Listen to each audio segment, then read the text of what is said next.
So today I want to talk about a simple set of shortcuts here. If I want to bump up this 3.13 with the Python version here, of course I can just put my cursor on top of the number here. I can replace it with a 4, but an easier way here, use Ctrl-A, that'll bump it up, and you can just keep doing that over and over again. In fact, you could do 3 and Ctrl-A to jump up by 3. And then if you want to go the opposite direction, you can do Ctrl-X here to bring it down. And again, you can put in a number like 5 and Ctrl-X and jump down by 5. And the neat thing here, when you're manipulating numbers, let's say you're at the start of the line here and you want to bump up the 3 there and the 3.10, maybe there's a version 4. Well, in that case, you don't even have to go over to the 3. You can instead, right where you're at here, just Ctrl-A and it'll jump over to the very first instance of a number. It'll bump it up then. And that, of course, is going to work if you want to bump it back down with Ctrl-X here.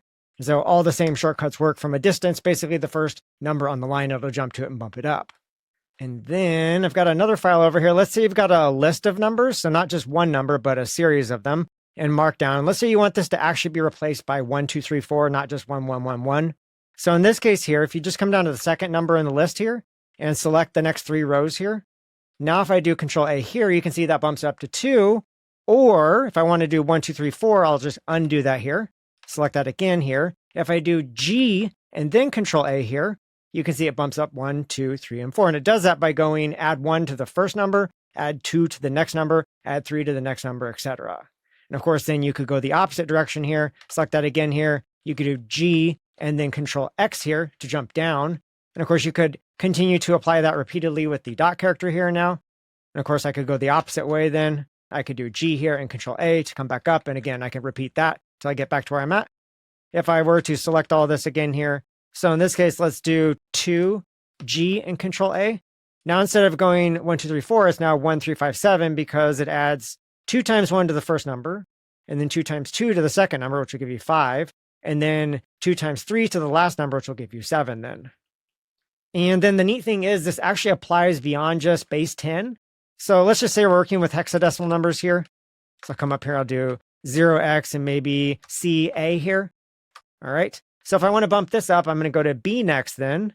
So if I do Control-A here, you can see it recognizes, if I wrap around here, wraps around to D0 there because it recognizes with the 0x on the front here that this is a hexadecimal number.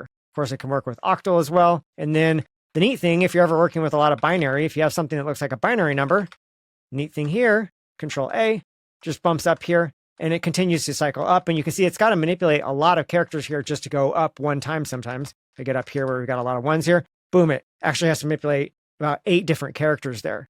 And the neat thing is this is going to work here with your bulleted list as well. So if I do this here, all right, so I've replaced that with, I actually haven't tried to see if this will work. My assumption is it will work here.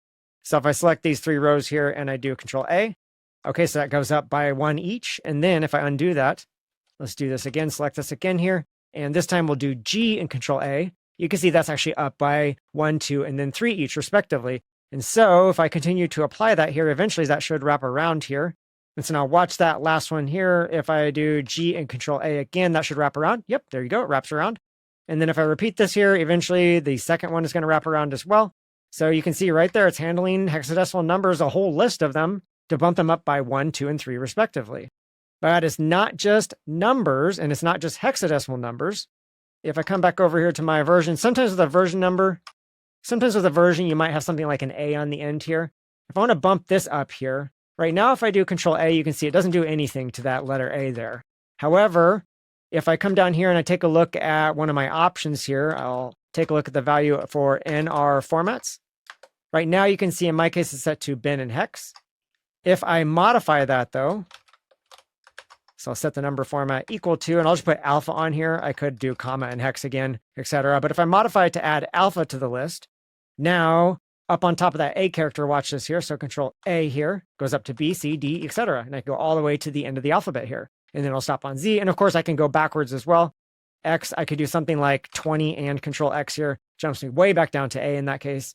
And it also understands the capitalization. So if I were to make this uppercase, then in that case, you can see that's going to bump up with capital letters all the way up to capital Z. And of course, down as well. 26, Control-X. And there you go, back down to A. So if you want to learn more about what's available here, if you come into the help and you do Control-A here, that should look up what you need.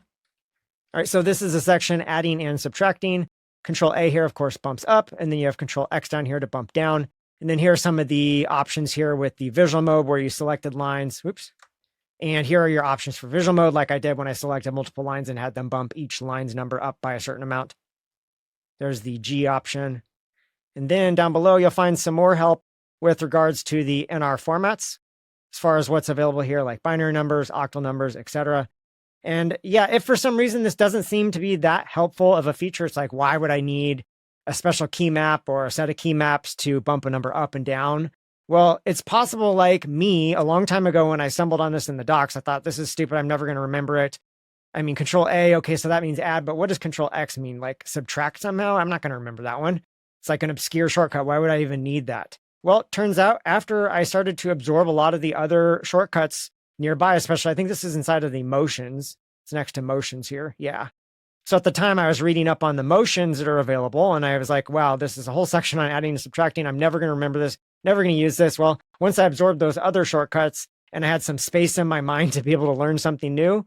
So anyways, I stumbled on this again here because I was bumping up versions quite a bit inside of, I think it was actually Python versions here and package versions. And I realized at the time, oh yeah, I remember reading something in the docs about adding and subtracting numbers. Maybe now would be the time to maybe go take a look at that. And then basically I learned how to use Control-A and Control-X pretty quick because it was useful enough. And so then when I was getting ready for this video, I came back to the docs, I revisited this again. And so now I've seen, okay, it's not just Control-A. Now that I've got Control-A in my mind, well, there's a couple of modifications I can make to that. Like I can bump up hexadecimal numbers, or I can bump up the alphabetic numbers, if you will.